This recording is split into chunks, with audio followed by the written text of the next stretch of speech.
Far beneath the restless waves, where moonlight turns the sea into silver glass, a secret kingdom waits.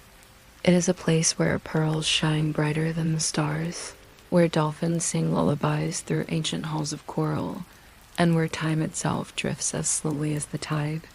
At the heart of this kingdom rests a god, not of fire or air, but of water, of rhythm, of endless blue. His name has echoed through countless centuries, carried on the whisper of waves against every shore. Poseidon, the lord of the sea. Tonight, his story is yours to journey through, not in thunder or storm, but in peace, in oceans that inhale and exhale like a cradle, drawing you gently closer to dreams. So, dear dreamer, before we begin, I invite you kindly to subscribe to Sleeping Therapy by Emma. With each new story, you'll have another lantern to light the way to restful nights. By joining, you create a sacred little ritual every evening. A new tale will wait for you, ready to unwind your mind and soften the world into stillness. Chapter 1 is the ocean's beginning. Listen closely, dreamer, for tonight the waves wish to speak. Long before the shores, before ships, cities, or the hum of restless humanity, there was only the vast breath of earth and sky, and in that breath, stirred by mystery, the sea was born deep, unmeasured, and rolling like an endless cradle. Out of this eternal tide rose a being, neither bound by land nor air, but claimed entirely by the blue wilderness, Poseidon. Poseidon was not always the great lord of the sea. Once he was but a child of Cronus and Rhea, brother to Zeus, brother to Hades. Their beginnings, whispered through the ages, were far from peaceful. Cronus, their father, feared the strength of his children and swallowed each at birth, hiding the spark of their power in the cavern of his own belly. Yet destiny is a patient tide, and one by one the children escaped, rising to claim their place in the order of the cosmos. Zeus, bright as lightning, claimed the sky. Hades, quiet and shadowed, took the underworld. And Poseidon lifted his palm to the ocean, and the waves bent to his will. But tonight we will not dwell on battles or thunderous wars. No, this is not a tale of violence. Instead, this is the story of what came after. How Poseidon, with his trident of shimmering gold, wove peace from chaos and built a sanctuary beneath the waves. Imagine, if you will, the ocean floor at the dawn of time. The waters were restless then, unformed, drifting without direction. The sand lay in shadows, empty, silent as a forgotten dream. But when Poseidon's trident touched the waters, a hum began. A vibration filled the depths, soft at first, like the whispering of shells against one another. Then it grew into rhythm, into structure, into the heartbeat of the tide itself. The ocean found its song gentle and eternal. And so he moved across the waters, shaping them as a sculptor shaped stone. Where there had been only emptiness, gardens of coral bloomed, forests of kelp swayed with invisible breezes. The silver scaffolding of reefs spread like jewel kingdoms beneath the currents. Fish, darting as quick as sparks, sprang into being, flashing with colors brighter than jewels. Dolphins rose from the foam, leaping with laughter that echoed like bells. And above it all, Poseidon's palace shimmered into existence, a gleaming structure of marble and pearl, gilded by sunlight filtering down through the shifting surface. Its hallways sparkled with mosaics of sapphire and turquoise. Its doors opened not with hinges, but with flowing curtains of water. Poseidon, lord of the sea, sat upon a throne carved from a single shell, vast enough to cradle him in majesty, yet smooth enough to rock him in ease. Around him gathered companions of the deep, nereids with voices like lullabies, tritons who played horns fashioned from shells, and seahorses whose manes drifted like strands of mist. Here was no storm, here was no wrath. This was serenity and empire designed not for conquest, but for endless harmony. And yet Poseidon himself was not always at ease. For though he had found his kingdom in the sea, the god of the ocean carried the vastness of his domain within him. Imagine holding the weight of every wave, every current, every ripple ever born. Imagine knowing that storms rise not only from the sky, but from the stirring of your heart. Such was Poseidon's burden. His spirit was as deep as the ocean itself, both tranquil and fierce, and he often found himself wandering the boundaries between calm and tempest. One evening, as twilight spilled its lavender hues across the horizon, Poseidon rose from his throne and walked through his palace of water and light. He moved slowly, his trident tapping against the marble floor with a sound like distant thunder.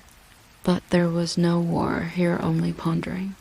He longed on that night not for power, but for companionship. For though his halls were alive with song and laughter, he, like the ocean, was vast, and vastness can often feel like solitude. He ascended to the surface of the waters, and there, beneath the fading glow of the sun, he gazed out across the world of mortals. Tiny fishing boats, fragile as leaves, floated on his waves. Their lanterns flickered, trembling as the men within sang songs of home. Poseidon listened silently, the corners of his mouth softening. How small they seemed upon the vast blue. How brave, too, to sail without knowing whether storm or calm would greet them. The god lifted his hand, and the waters shifted gently beneath the nearest boat, steadying its tilt. The fishermen would not know what hand had calmed the sea that night. They would only tell stories of a merciful tide, of good fortune on dark waters. But Poseidon knew, and he smiled, for in that simple act of kindness lay a soothing truth. Even a god, vast as the ocean, could find contentment in guiding others toward safety. Time in Poseidon's realm did not hurry. The moon rose, round and luminous, casting its light across the rippled surface. The sea mirrored its silver glow, each wave a gentle sigh, and Poseidon, sinking back beneath the waters, allowed himself to drift like a traveler cradled by his own creation. In the palace once more, he leaned against the vast shell of his throne. The Nereids sang softly songs that lulled even the restless sharks into a kind of meditative peace. The Tritons played their horns, long tones that rolled through the waters like the slow heartbeat of the earth itself. And Poseidon closed his eyes. Soon, the whole ocean seemed to follow his breath. Currents slowed. Whales suspended their migrations. Even the moonlight on the surface wavered less, as though the cosmos itself leaned in to rest beside him. It is said that, when Poseidon slumbered, he dreamed of the world yet to come, islands rising from the ocean like jewels, rivers spilling into his arms, even the laughter of children playing upon beaches untouched by war. His dreams were the dreams of water, the promise of life, of rhythm, of endless return. For water always returns. Rain falls, rivers flow, tides rise and fall, but water always finds its way home. So rest, listener, as the god himself rests. Imagine yourself curled upon a reef garden, the sea cradling you in its blue embrace. Feel the slow tide beneath you, rising, falling, steady as sleep itself. Let the palace lights dim, the songs of the Nereids soften, the heartbeat of the Tritons draw you onward into dream. Tonight, you rest not in the world of men, but in the sanctuary of an ancient god, safe beneath the watch of Poseidon. The palace of Poseidon gleamed like a memory carved into the fabric of the sea.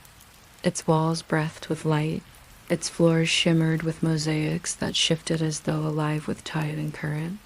Inside, the air was not air at all, but water made soft, water made gentle water that held one upright without weight. Each breath was like a lullaby, each step slow, unhurried, dreamlike. Poseidon roamed the length of those marble halls often, his tall figure casting rippling shadows across corridors lit by lantern jellies and glowing shells. And though the palace was alive with music, laughter, and the comings and goings of his many companions, there grew within the sea God a quiet yearning, a deep stirring for something more, though he could not name what it was. It was not power. He had more than enough of that. It was not riches. What treasure could outshine a kingdom carved of pearl and coral? What Poseidon longed for was a story to unfurl in his heart, a rhythm as vast as the ocean itself, one that would remind him that he was not merely ruler, but also listener, witness, and dreamer. One morning, or what mortals would have called morning, though the sun's movements above were little more than softened. Jade light through the waters, Poseidon departed his throne room and wandered toward the outer edges of his kingdom. He moved with trident in hand, yet unthreatening, like a shepherd among his flocks. Schools of small silver fish rippled around him in liquid waves, darting first one way, then another, as if eager to guide him onward. Far from the palace, the sea grew quiet.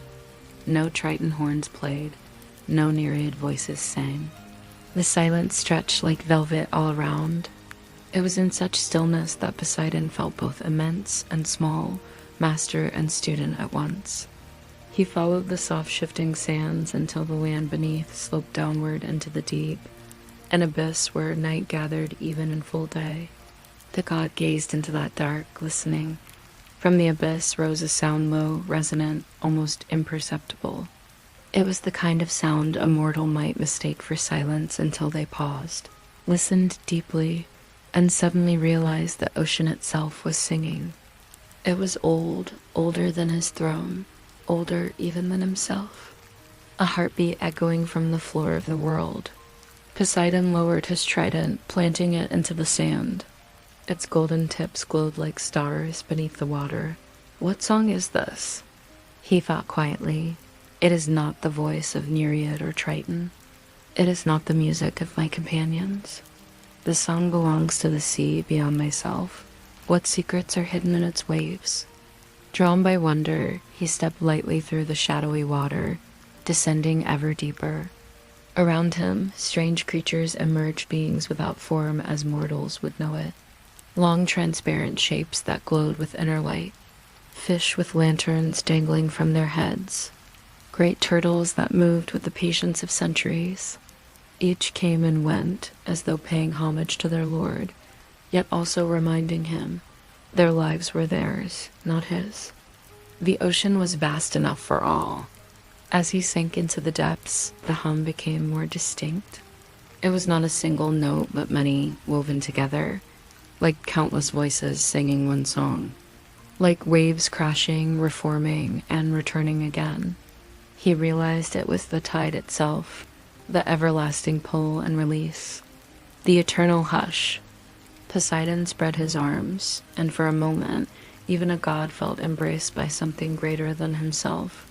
The ocean that had chosen him, the ocean that he had chosen, meeting him in timeless rhythm. At length he returned upward, breaking the surface where sea met sky. The air felt light, almost weightless, compared to the ocean depths. On the horizon, he spied a small island, ringed with white beaches and crowned with forests. Poseidon, curious, drifted closer. His footsteps upon the shore left no imprint, only a glistening moistness on the sand that shimmered and vanished. The island was quiet, untouched by mortals, though traces of birds and small creatures carried whispers of future life. The god wandered through palms and into a clearing where a pool of fresh water mirrored the sky. He peered within its still waters and caught his own reflection, a god with eyes as changeable as the sea itself, calm one moment, stormbound the next, yet his reflection shifted. His face became not merely his own, but carried the stories of all to whom the sea had ever mattered. Fishermen casting nets, sailors braving distance, lovers meeting at harbors, wanderers gazing out upon that endless blue. They were part of him, and he of them. For though Poseidon was eternal, he saw that his essence was tied to their fragile lives, and his storms and mercies were written into the rhythm of their days. Mortals would never meet him face to face, yet they dreamed of him each time they whispered prayers into waves. He sat at the edge of the pool for a while, imagining himself as one of them, a traveler hearing waves at night, falling asleep to the rocking of a wooden ship. He allowed the gentle thought to press against his great soul like a tide of comfort, that even gods, mighty and eternal, could learn tenderness from mortals. The sun drifted overhead, and Poseidon at last rose to return home. His trident glimmered in his hand, not as a weapon, but as a staff of guidance. As he stepped back into the sea, the waters curled toward him like loyal friends. He let his body drift weightless, limbs loose, as though surrendering to the rhythm he had just heard in the abyss. Back in his kingdom, he shared little of his wandering with his companions. Yet something subtle had changed in his manner. He listened more keenly to the myriad songs, as though hearing them for the first time. He nodded softly at the tritons, as though their horns were more than fanfare, but part of a cosmic harmony he now understood more deeply. It is said that on nights when mortals sail and find calm seas, it is because Poseidon still remembers that song from the deep, that eternal hum he carries now within him. He allows the memory of it to ripple outward, calming waves for those small vessels. No mortal knows this secret, but perhaps in listening tonight, you can imagine it. The calm gifted from God to sailor, from the heart of the sea to your own resting heart. So close your eyes now. Picture yourself drifting upon a small ship, lantern glowing softly, the sea steady and kind beneath you. Above, stars scatter across the night, and the air is gentle, carrying nothing but the distant sound of waves rising and falling. That rhythm is Poseidon's gift. The same lullaby he learned deep within the abyss, the same lullaby he offers still. And if you listen closely, if you breathe it in, you will feel the ocean cradling you as surely as it cradles the world. Rest now, safe in the story of the sea. Rest in the beginning of Poseidon, who is not only a mighty ruler, but a keeper of harmony, a guide of tides and dreams alike. His kingdom has welcomed you tonight, his palace, his reef, his gentle abyss. And tomorrow, when the sun rises, the sea will rise with it, endless and steadfast. But for now, nothing is required of you but this, to drift, to breathe, and to dream. Chapter 2 is Companions of the Deep. The ocean is vast, dreamer. It stretches farther than sight can carry, embracing every shore, every island, and every secret trench. And though Poseidon was its master, he was not above marveling at its mysteries. In truth, he cherished the moments when the sea revealed herself slowly, with patience, as though every day was the turning of a page in a book too large for even a god to finish. In the days after his journey to the abyss, when he had heard the hum of the tides and understood the rhythm of life hidden within them, Poseidon found himself quieter, though never lonely.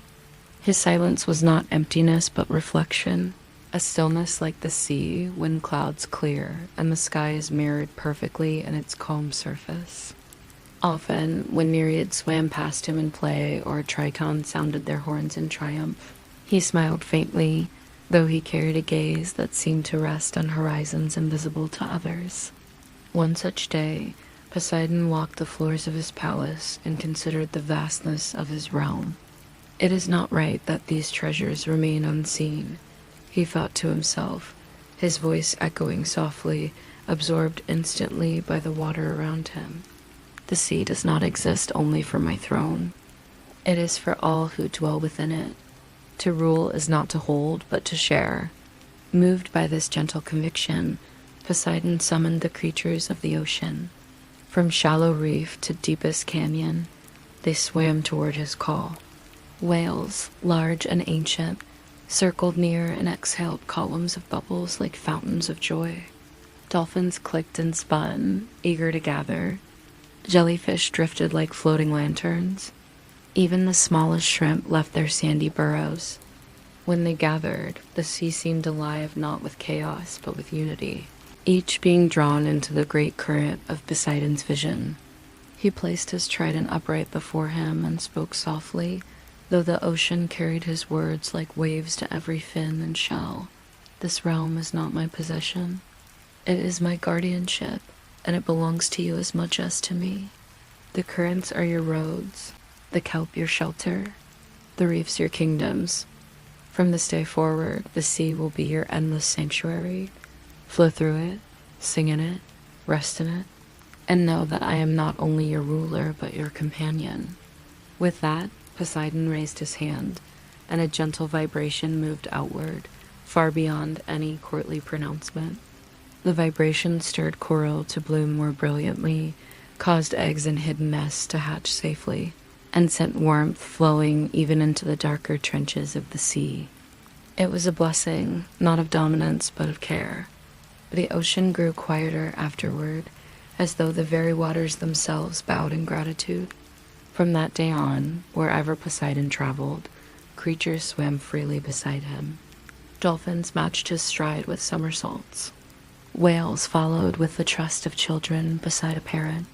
Turtles drifted lazily, unhurried, knowing no harm would befall them in his presence. Even the restless sharks moved with measured calm, circling as though acknowledging a balance greater than hunger. One evening, as Poseidon wandered through great forests of kelp, strands rising and falling like the walls of a green cathedral, he happened upon a group of nereids. They danced in a circle, their hair flowing like spinning ribbons, their laughter soft as seashell chimes. When they saw him, they bowed, yet he raised a hand, silencing their formality. "Dance as you were," he said, his voice gentle as a turning tide. "I seek not reverence, but companionship." And so the nereids resumed, yet now they danced around him too, weaving their spirals wide, as though welcoming the god into their joy.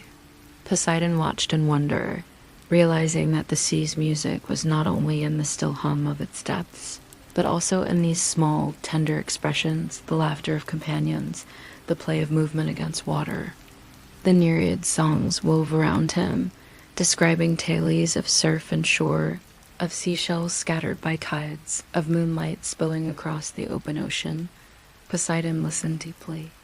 Their melodies told him of corners of his own kingdom he had not yet visited, bays cradled with hidden treasures, sea caves painted in bioluminescence, cliffs thundered upon by waves that mortals would one day stand upon in awe.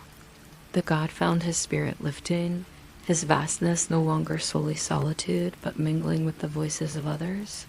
He felt smaller, yes, but in a comforting way, reminded that greatness exists not only in ruling, but in sharing laughter beneath one's reign. As the nereid song faded into quiet hums, Poseidon wandered on. Eventually, he reached the borderlands where his kingdom met the world above shoals, where sunlight struck sand in rippling mosaics. Here he paused, watching mortal ships sail far in the distance. Their sails caught the wind with fragile determination, their oars dipped stiffly into his waters, uncertain yet purposeful. He did not interfere. The ships were steady and no storm threatened them. Yet watching mortals stirred something new within the god's heart, the awareness that their lives, brief as sparks, contained a beauty he could never fully possess. For every mortal voyage was finite. Every ship carried a story that began and would one day end. And perhaps that was what gave it weight. Poseidon exhaled, deep as the tide. "I will not envy them," he murmured, "but I will learn from them." The god returned to his palace, yet with each step he felt the whispered change within him. Companionship was calling. Not only in the laughter of nereids or the presence of creatures, but in a bond deeper, more enduring. A bond that would one day shape the very balance of his kingdom. For though Poseidon was a god of tides, it is also said he was a god of longing, longing for harmony, longing for love, longing for another heart to share the ocean's endless rhythm. That longing did not diminish him. It made him whole, the way even a full tide is made richer by its ebb. As night settled once more upon the waters, starlight drifting down in silver dust, Poseidon sat upon his throne carved of shell and pearl. Around him, the ocean continued its course steady, eternal, seeping into every crevice of the world. And the god listened, waiting. For somewhere in that vast chorus of voices, he felt it, a thread of song different from all the rest. A melody that drifted just beyond his reach, drawing him toward destiny. The song of one yet unseen, but near. And so the ocean waited too, holding its breath with him. For sometimes, even within eternity, change approaches gently, softly, like a ripple across an infinite sea. The ocean had fallen quieter than usual, as if it too leaned into the god's contemplations. Poseidon sat upon his throne, the vast shell glistening faintly in the dim light, and though his palace hummed with songs and laughter, he felt the melody of something missing. A thread, a voice, a presence that would bind the ocean as rhythm not only around his crown but around his heart. It was then that the doors of the palace, woven not of stone or wood but of flowing water itself, opened gently. The current shifted, allowing in a presence unlike any other. It was then that the doors of the palace, woven not of stone or wood but of flowing water itself, opened gently. The current shifted, allowing in a presence unlike any other. She moved as though she were part of the tide, yet apart from it too, a being so deeply of the sea that the ocean itself seemed to pause in reverence. This was Amphitrite, daughter of Nereus, one of the Nereids, yet more radiant than all her sisters combined. Her hair floated like strands of starlight refracted through water. Her movements created ripples soft as sighs, and in her eyes dwelt both laughter and sovereignty, as though she carried the secrets of the sea in her gaze. Poseidon looked upon her, and for the first time in his long reign, he felt something akin to stillness within himself. Not the calm of a wave paused before breaking, but a stillness that told him, this is where the tide turns. This is where the ocean becomes whole. She came not alone. Around Amphitrite moved a cluster of Nereids, her companions and sisters, their voices lilting in harmony like seabirds at dawn. Yet even among them, her presence shone most brightly. When she bent in graceful greeting, her smile was both greeting and challenge in one. Lord of the sea, she said softly, her words carrying easily through the water. We come to see the kingdom you have made. We come to hear its song. Poseidon, gathering himself, responded gently, and you shall hear it, for the kingdom is not mine alone. It is as much yours as the waves that carry your laughter. Amphitrite's eyes held his then, a playful gleam sparking there. So you do not roll? She asked. You accompany? Her words were daring, yet her tone light, as if testing the god's heart. Poseidon, surprised yet pleased, answered honestly.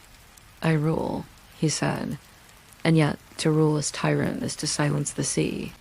To rule as companion is to let it sing. That is my way. Amphitrite tilted her head, her hair scattering light, and she seemed satisfied. Her lips turned upward in a faint smile, and the god of the sea felt his vastness both expand and soften. Here was no subject to bow, but unequal to challenge and complete him. For days that followed, Amphitrite and her sisters remained in the palace, walking the gardens of coral, drifting through halls of pearl, listening to the Tritons sound their horns and the Nereids sing. Poseidon watched her, at times from afar, at times close enough to hear her soft voice as she spoke of shallows and reefs he had not visited in years. She knew tides as well as he did, yet her knowledge was intimate, delicate, born of wonder rather than dominion. It is said Amphitrite could calm even the most restless currents with a gesture, for she carried the patience of seagrass swaying endlessly in the tide. Where Poseidon was vast and powerful, she was precise and subtle. Together, the balance promised harmony unlike any before. The more he listened, the more Poseidon felt himself drawn not by majesty, but by peace. She reminded him that the sea was not only proud and endless, but tender, full of corners and whispers that even a god could overlook. One night, as the palace rested in moonlit quiet, Poseidon ventured to a balcony carved of crystal. There he saw Amphitrite alone, looking out through the water toward the distant stars that shone above the surface.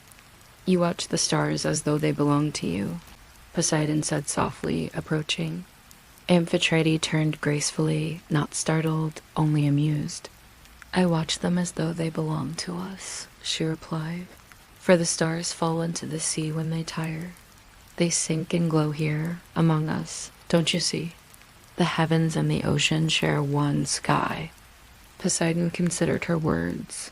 Perhaps, he said at length, or perhaps the sea carries the stars as it carries everything, without need of possession. And is that not the definition of love? She asked gently, to hold without needing to grasp, to carry without binding. He smiled then, a slow curving of lips, realizing she spoke of more than stars.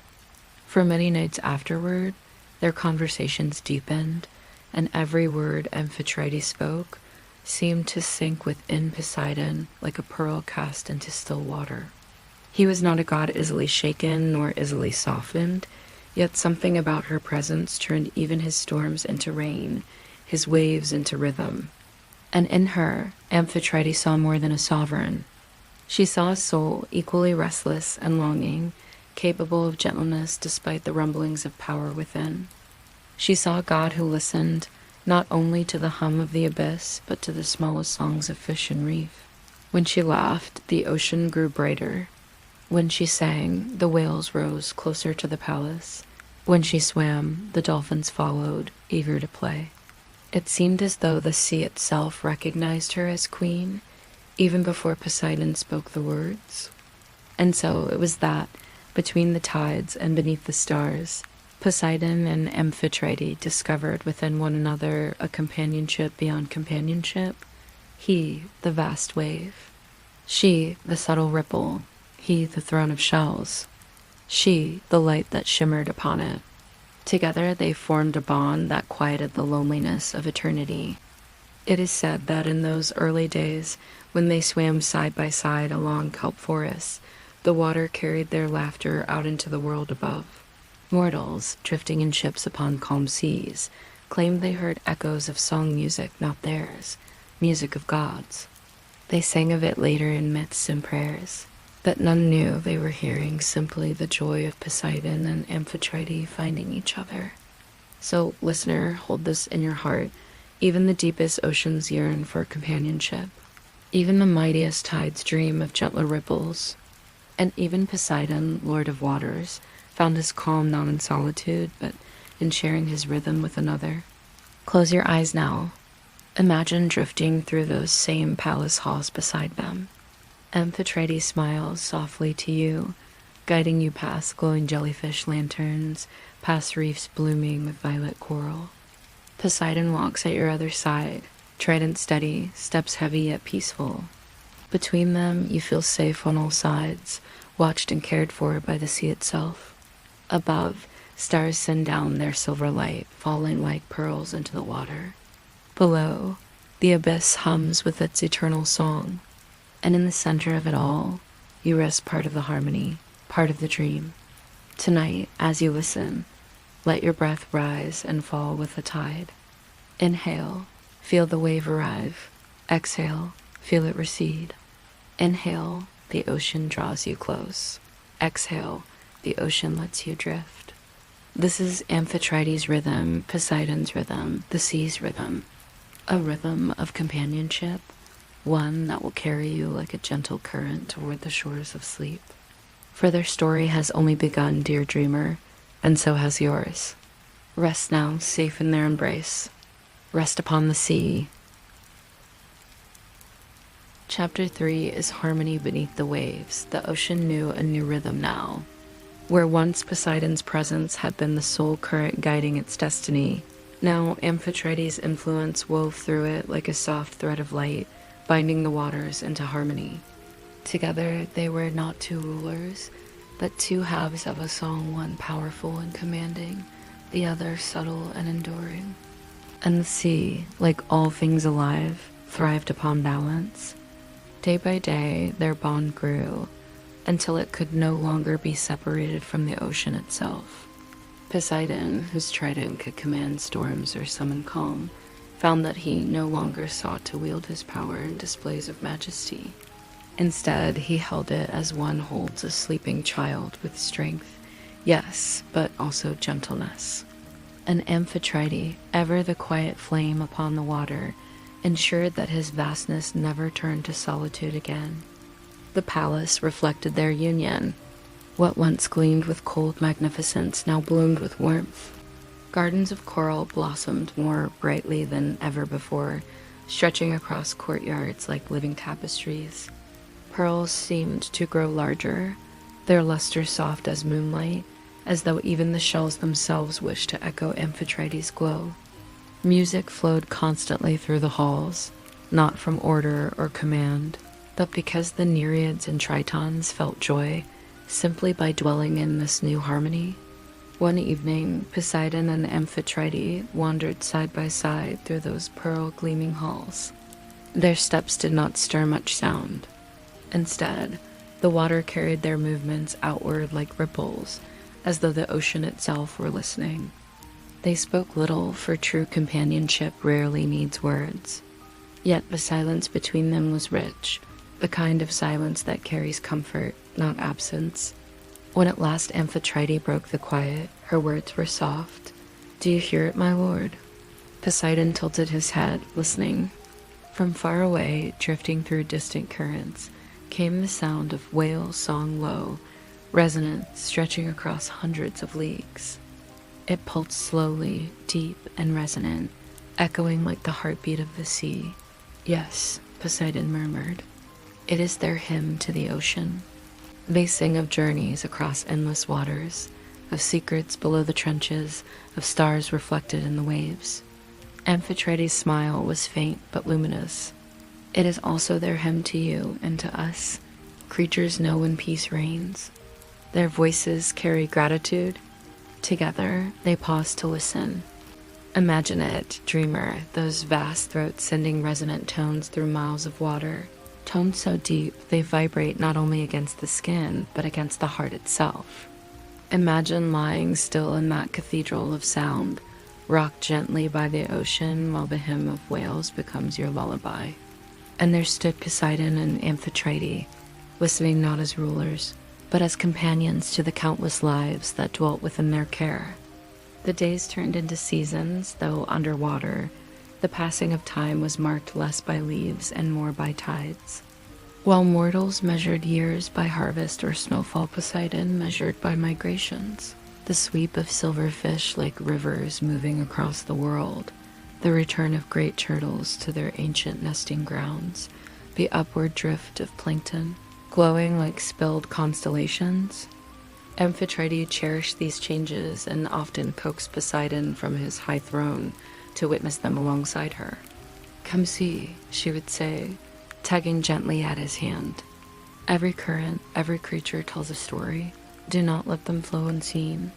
And so the god who once sat vast and solemn upon his throne now found himself drifting beside his queen through kelp forests, pausing to admire starfish clinging stubbornly to rock, pressing shell ears against sea caves to hear the wind hum inside.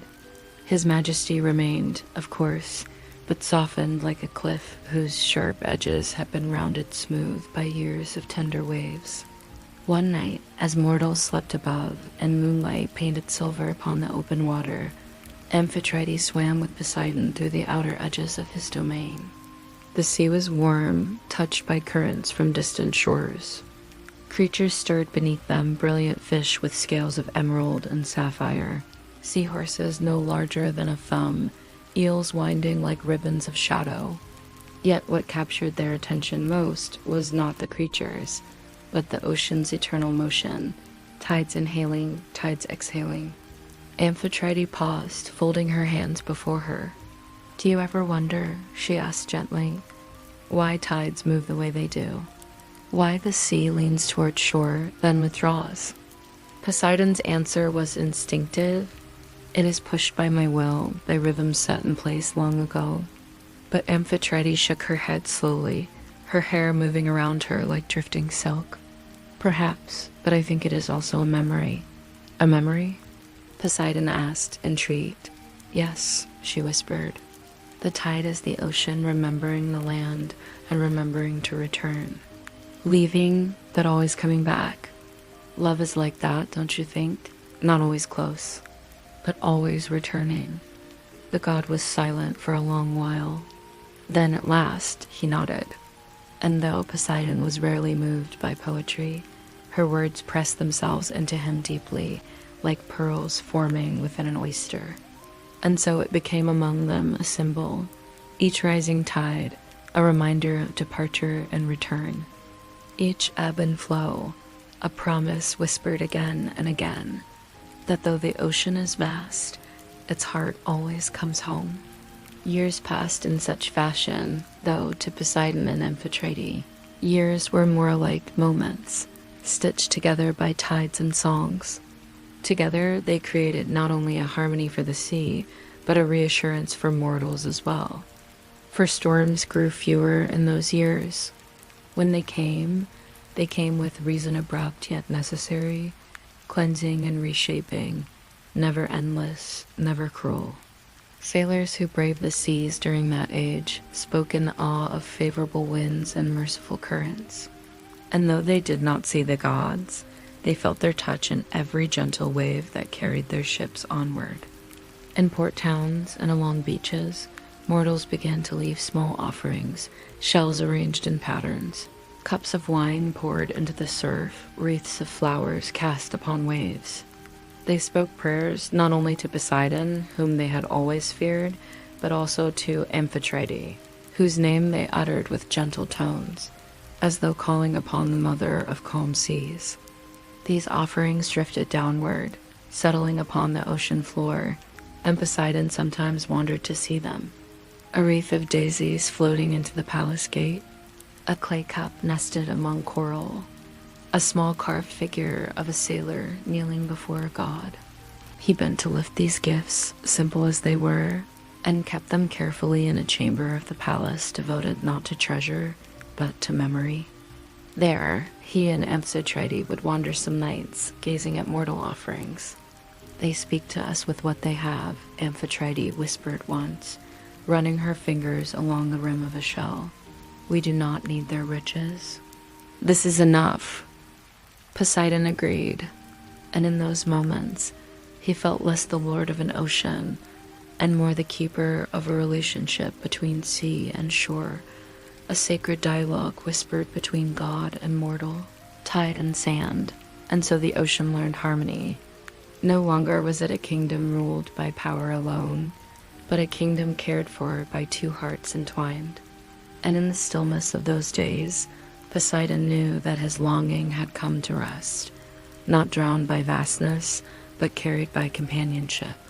So too, listener, may you feel this truth as you drift now, that even within endless expanse, harmony is possible.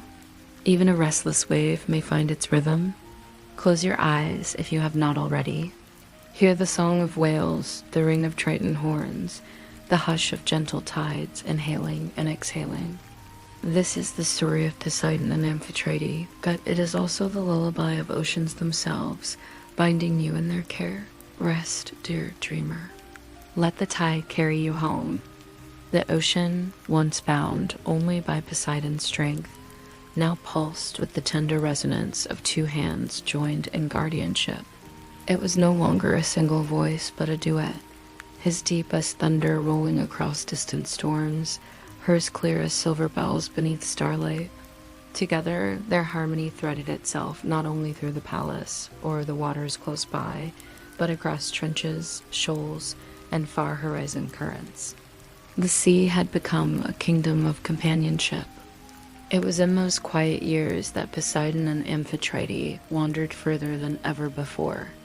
One evening, they swam hand in hand beyond the borders of known reefs, following a current that carried them like a ribbon wound across the ocean floor.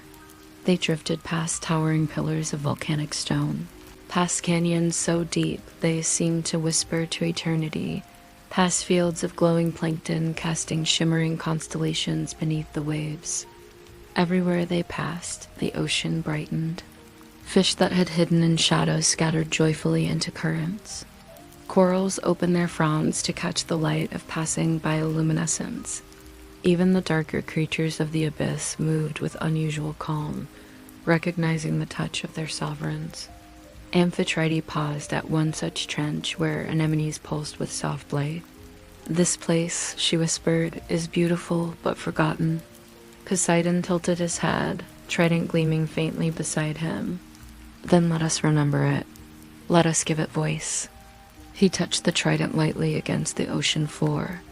A tremor shivered outward, not destructive, but resonant like striking a chord in a grand harp.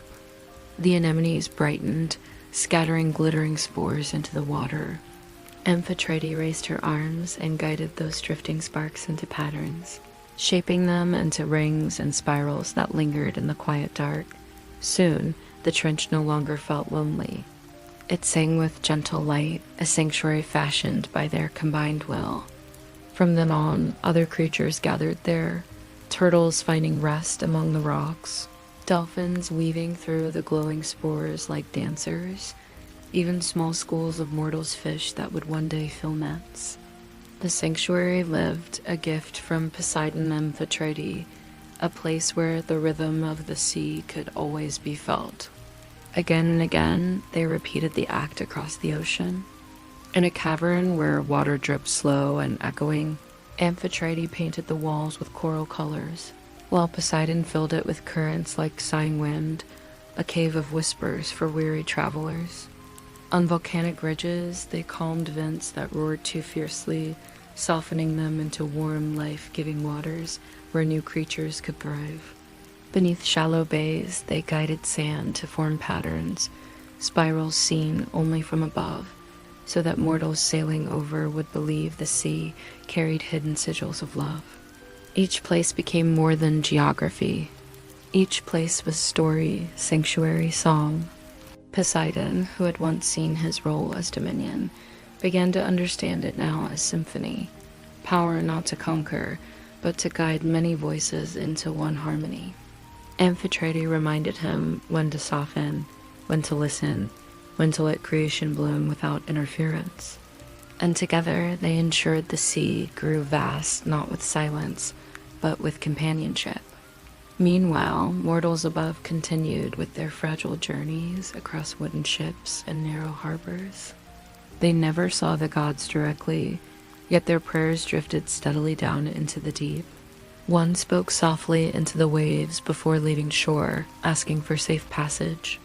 Another dropped a simple carved toy into the water, hoping it would protect a child waiting at home. Poseidon and Amphitrite heard them all. Sometimes, Amphitrite would guide the prayer into Poseidon's hand, closing his fingers around the gift. "Listen," she would whisper. "Even mortals carry truths of the sea. Their voices are small, but their hearts beat like waves." Poseidon, once feared for storms, found himself smiling more often at these mortal offerings. "They do not see our faces," he said once, "but they trust the ocean with their lives." Perhaps that is better than tribute. One night, the gods ascended close to the surface, where the air pressed coolly upon the water. They watched mortals in a small boat, sails trembling with effort against the wind. Inside the vessel, a family huddled close an old man, a woman with her head against his shoulder, and a young boy curled in sleep. The boy stirred as though caught by a dream and whispered, almost too soft to hear, "Carry us home, sea, carry us home." Poseidon and Amphitrite shared a glance. Without a word, Poseidon lifted his hand and the wind softened. Amphitrite breathed gently through the water, steadying the waves. The boat no longer rocked fiercely but glided smoothly onward, lantern flickering softly in the night. Above, stars shone brighter as though answering. The child's whisper drifted away into slumber, carried safely by the gods beneath him. The two lingered long after the boat had vanished, Poseidon resting one hand on Amphitrite's as if anchoring himself in her gentleness. "To be powerful," he murmured, "is not simply to command, it is also to cradle." "Yes," Amphitrite said, her voice like a tide smoothing sand, "and to cradle is to love." The ocean's harmony only deepened after that night. Far within the palace, a chamber was set aside, one not of riches or offerings, but of quiet memory. Here, Poseidon and Amphitrite preserved tokens of love they witnessed. A fisherman's net mended with care by his child, a seashell necklace dropped into the tide by a woman at dawn, driftwood carved into a figure of the sea itself. No gem sparkled brighter than these small mortal truths, and any who entered the chamber could feel the tenderness clinging to it, like warmth lingering in stone after sunlight. For though Poseidon and Amphitrite were eternal, they learned that eternity was less beautiful without fragile love to echo through it. Their harmony was not only for gods, but for mortals, whose brief flickers of devotion gave the sea purpose. And so, dreamer, close your eyes gently now. Imagine yourself entering that chamber of shells and coral. Imagine running your hand along those vessels of memory, the wreaths, the driftwood, the clay cups. Each carries a story whispered into the ocean, each preserved by gods who care. As you touch them, you too offer your own quiet longing into those halls, to rest alongside them. Poseidon stands nearby, gaze softened, trident dim in deference to this tender space. Amphitrite smiles, her eyes warm and knowing. Together they whisper not words of command, but words of promise, that the sea will cradle you too, as surely as it cradles all lives, all prayers, all dreams. So breathe with them now. Feel the tide within your chest. Inhale, the wave arrives. Exhale, the wave recedes. Inhale, the ocean draws you near. Exhale, the ocean releases you, yet promises always to return. You are part now of the same harmony kept by Poseidon and Amphitrite, the same rhythm carried by tides for eternity. And with every breath, you are reminded, here, beneath the watchful care of gods and sea alike, you are safe. Sleep may come gently now, rocking you as waves rock boats, as currents rock corals, as eternity rocks all things into balance. Rest, dreamer. Rest within the sea. Chapter 4 is eternal balance. The ocean had settled into a rhythm that seemed timeless. For mortals above, tides rose and fell. Waves whispered against rock and sand. Sailors prayed for mercy, and often mercy came. Fishermen returned, nets heavy with gifts, hearts astonished by calm waters. Below, in realms unseen by any human eye, Poseidon and Amphitrite moved as one, their presence a steady current beneath it all. It is said in those days, the sea itself changed. Not in shape, for waves remained waves, but in spirit. There was a gentleness carried beneath all that bigness, like a heartbeat always present if one listened close enough. The sea was no longer something to fear alone. It was something that carried stories, nurtured life, and offered comfort to those who trusted its embrace. Poseidon would often leave his throne and wander the sea floor. Amphitrite walked beside him, her hand brushing softly against his when she wished him to slow, her gentle glances leading his great stride. Together they visited sanctuaries they had created, watched as creatures blossomed in the peace of safe waters, and listened for new needs whispered from the deep. They were guardians not of power but of balance. One such journey carried them to a stretch of ocean carpeted in sand as soft as silk. Upon it stretched beds of glowing seagrass, swaying lightly in rhythm. Among it moved creatures, small and great starfish, rays with wings that pulsed like breath, even tiny seahorses that clung to leaves swaying in the current. Poseidon paused here, astonished by the brilliance of what looked to him like a dream painted upon the water. Did you do this? He asked Amphitrite, his deep voice softened by a... She smiled faintly, lifting her hand just enough to brush the blades of seagrass. No, sometimes you need not touch, only wait. Life sings where there is room. My guiding was only to leave these waters calm. Poseidon lowered his trident, humbly bowing his head to her wisdom. It reminded him that creation was not always lightning or storm. Sometimes it was simply patience, listening, and allowing beauty to rise on its own. As they drifted further, they came upon a whale calf nestled against its mother. The calf's song was high and trembling, as though it was still learning the language of the sea. Poseidon listened deeply, closing his eyes until the sound washed through him. He placed his trident gently to the earth, and a pulse of calm spread outward. The calf quieted, resting against its mother as though lulled into sleep. Amphitrite said softly, even the young must be sung into rest. Her words echoed a truth that even gods knew. Storms pass, but serenity is what returns life to balance. Time did not hurry. In the language language of mortals, years passed, though beneath the sea there was only tide, only rhythm. Their companionship wove itself into eternity, such that even stories of storm carried echoes of their gentleness. Sailors who prayed to Poseidon feared his wrath, yes, but many also learned to whisper, Amphitrite, watch over us. The balance of fear and hope became worship, and worship became harmony. The ocean also became a refuge for dreams. For while men slept on land, their minds sometimes wandered into the sea, into visions of coral gardens and glowing palaces they had never seen in life. It was said such dreams were gifts from Poseidon's quiet throne, sent to calm the restless, to soothe the weary, and to remind all souls that the ocean would cradle them as surely as it cradled the world. Inside the palace, a great chamber was constructed not of stone or shell, but of water itself. Amphitrite called it the Hall of Tides. Within it, walls of flowing current mirrored every shift of the sea sunrise colors, melting into noonday brilliance, moonlight glittering across midnight waves. Poseidon would sit there often, observing the endless paintings created by the ocean. Mortals above would notice strange stillness on certain nights when tides came in without storm or struggle. It was in these moments Poseidon let himself rest, carried upon the very rhythm he himself had helped summon. Amphitrite found rest here. She would hum softly wordless tunes like the breathing of waves, and her voice filled the chamber until it sounded like the whole ocean was singing.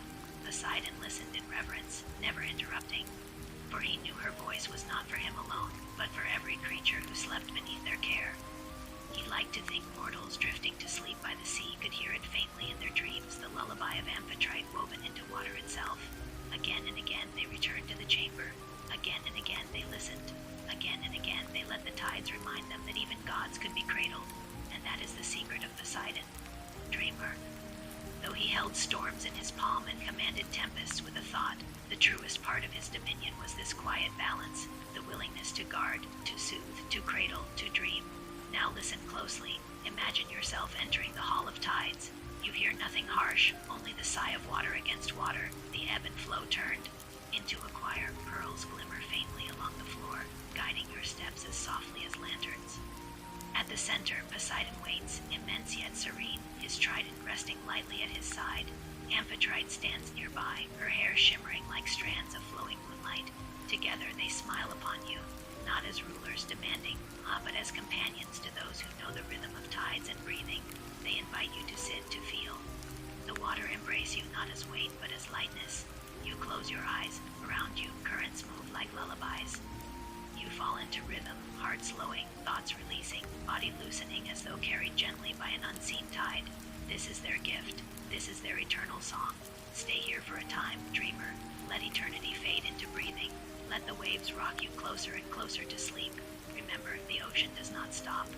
It only carries, and you are carried now upon tides as old as creation, as steady as Poseidon's watch, as tender as Amphitrite's voice. The ocean had known storms.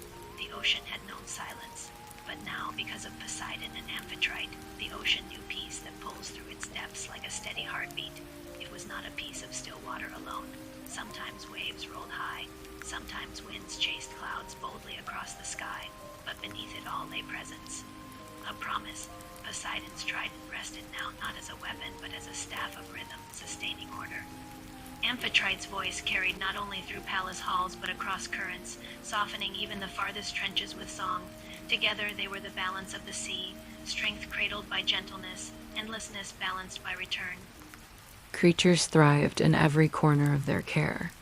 Whales sang longer, their voices echoing farther than before. Shoals of herring painted silver ribbons across half the world, weaving shimmering paths mortals glimpsed only at the surface.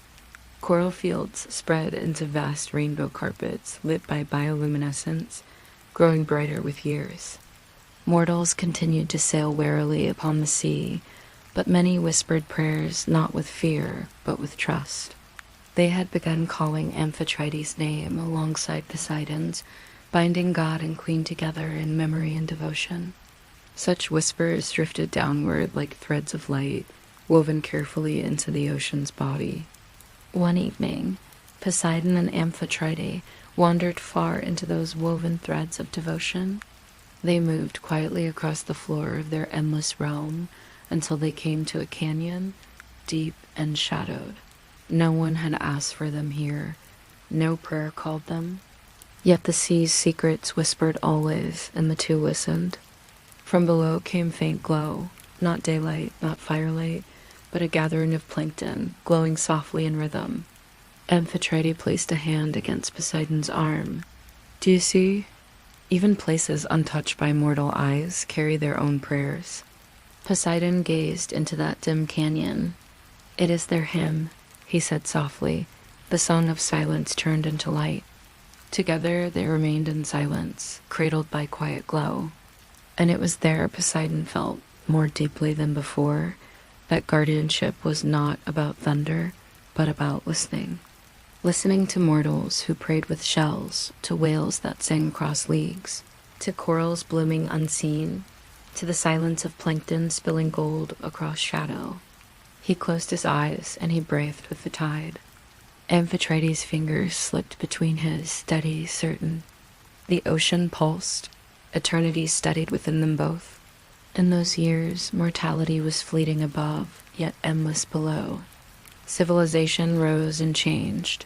Ships grew different sails. Temples called upon gods with louder voices. Mortals quarreled, mortals loved, mortals remembered, and always oceans moved beneath. Through all of this, Poseidon and Amphitrite preserve rhythm. They let tides teach mortals patience, let storms remind them of humility, and let calm waves return to promise rest. Their palace grew only quieter with time. No shouting orders, no demands. Only music flowing like waves across marble carved from shells. Only light drifting through currents as soft as breath. Poseidon learned to walk those halls with softer steps. Amphitrite learned to sing endlessly in tones that never tired. Visitors came, creatures, companions, divinities passing by from Olympus itself. But always they left hushed, as though stepping not from a palace, but from a sanctuary. It was whispered that those who dreamed deeply could glimpse such halls even in their sleep. Mortals resting upon cradling waves sometimes open their minds to visions. Pearl archways rising in blue haze, lantern jellies flickering like stars within. Some woke in the morning saying, I dreamed of ocean light, I dreamed of calm, and I woke rested as though I had slept beside gods. Such was the gift of Poseidon and Amphitrite, to extend their dream into the dreams of others. And so the final truth unfolded, that a god of seas eternal carries not storms alone, but comfort. That companionship is as vital to eternity as salt to water. That songs, sung beneath endless waves, can reach weary hearts above. And into these truths, dear dreamer, you are now invited. Close your eyes once more. Listen, the ocean breathes for you. Inhale, the tide arrives. Exhale, the tide departs. Inhale, the great arms of Poseidon cradle. Exhale, the tender voice of Amphitrite soothes. You are within their palace now, pearl floors beneath your feet, velvet water supporting every breath. You walk past memories left by mortals, a driftwood carving, a wreath woven with daisies, a simple clay cup offered in love. You walk past creatures resting, turtles slumbering on coral beds, fish glimmering faintly in slow streams of current. You walk into the hall of tides, where all the ocean's voices gather. Here you see Poseidon, no longer stern, no longer storm, but calm. His vast eyes soften at your presence. His trident is planted gently into the floor as though only to mark rhythm. Beside him stands Amphitrite, luminous, her voice brushing like water over stones. They bid you draw closer. You stand between them now, and the ocean itself holds still. Around you, whales sing distantly. Around you, dolphins murmur lullabies. Around you, the abyss hums steady as a heartbeat. Poseidon leans close, whispering, the sea will carry you. Amphitrite touches your shoulder, her voice like a tide. The sea will cradle you. You close your eyes. You are adrift. Not upon chaos or storm, but upon balance eternal. The water rocks you like the softest cradle, rhythm slower than thought itself. Their voices fade gently, replaced by the sound of waves. Waves rising, waves leaving. waves carrying you where you need to go. And that place, dreamer, is rest. Your body loosens. Your mind softens. Your breath steadies. You are now carried as mortals have always been carried, as sailors, as wanderers, as children curled beside the shore. The gods themselves hold you safe. They whisper not commands, but lullabies shape this tides. And in time, even the palace dims. Lights of jellyfish fade. Pearls glimmer faintly like stars drifting into distance. Creatures nestle into shadows. Tridents gleam faint once, then dissolve into calm. Even gods fall into quiet. The last you hear is not thunder or cry, but song, the lullaby of the ocean, which is also the rhythm of your own breath. Inhale, the wave returns. Exhale, the wave departs. Inhale, safe within eternity. Exhale, safe within yourself. All is still, all is cradle, all is night. So rest deeply, listener. The tide will hold you. The gods will watch you. The ocean will sing for you. Good night, good night, good night.